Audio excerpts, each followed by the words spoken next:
కింద తీసుకుంటున్నారు. అదేమంటే తాళవుతుందిలే, తేడా అవుతుందిలే అని. రెండవది, అక్కడ దాన్ని ఏమంటారు, ఇది మంచు కదా, మంచు టైం కదా, కాస్త చల్లబడి ఉంటుంది పొద్దున పూట్ల వాళ్ళు ఇచ్చేటప్పుడు. అది తడిధాన్యం, అది దాన్ని కొనుక్కోలేము, ఆరబెట్టు, నువ్వు ఆరబెట్టుకుని మళ్ళీ తీసుకురాపు అంటే 17% 24% అని లెక్క ఉంటుంది. 17% అయితే తీసుకుంటే ఇది 24% తీసుకుపోయి మళ్ళీ ఆరబెట్టుకు తీసుకురమ్మంటున్నారు. వీళ్ళు మళ్ళీ తెచ్చి ఇక్కడ ఆరబోసి మళ్ళీ తీసుకెళ్లాలంటే ఎక్కడ వర్కౌట్ అవుతుంది, డబుల్ త్రిబుల్ అవుతుంది. అప్పుడు దాంతో అదేందయ్యా అంటే ఏం చేయమంటావు స్వామి, వాళ్ళు తీసుకోరు అని ఇక్కడ ఎవరు అంటున్నారు, తీసుకోవాల్సిన వ్యక్తి అంటున్నాడు. ఎవరు తీసుకోవాలి, ప్రభుత్వం. ప్రభుత్వం తీసుకోకుండా ఆ బ్రోకర్ని తీసుకోమంటుంది. అక్కడ తేడా వస్తుంది.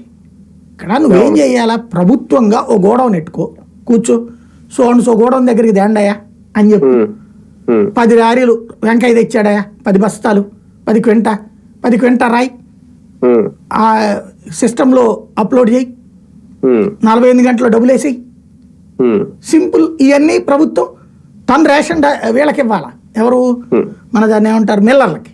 అంతే కదా, సింపుల్ లాజిక్. దాంట్లో రైతుకి ఏం సంబంధం లేదు కదా. ఇక్కడ ప్రభుత్వం అట్లాంటి సెంటర్లు ఏడబెట్టింది, ధాన్యం సేకరణ కేంద్రాలు ఉన్నాయి కదా. ప్రభుత్వమే ఇప్పుడు ఎక్కడ, ఎందుకు, రైతు భరోసా కేంద్రం. ఈ రైతు భరోసా కేంద్రమే రైతు సేవా కేంద్రం అని పేరు మార్చారు.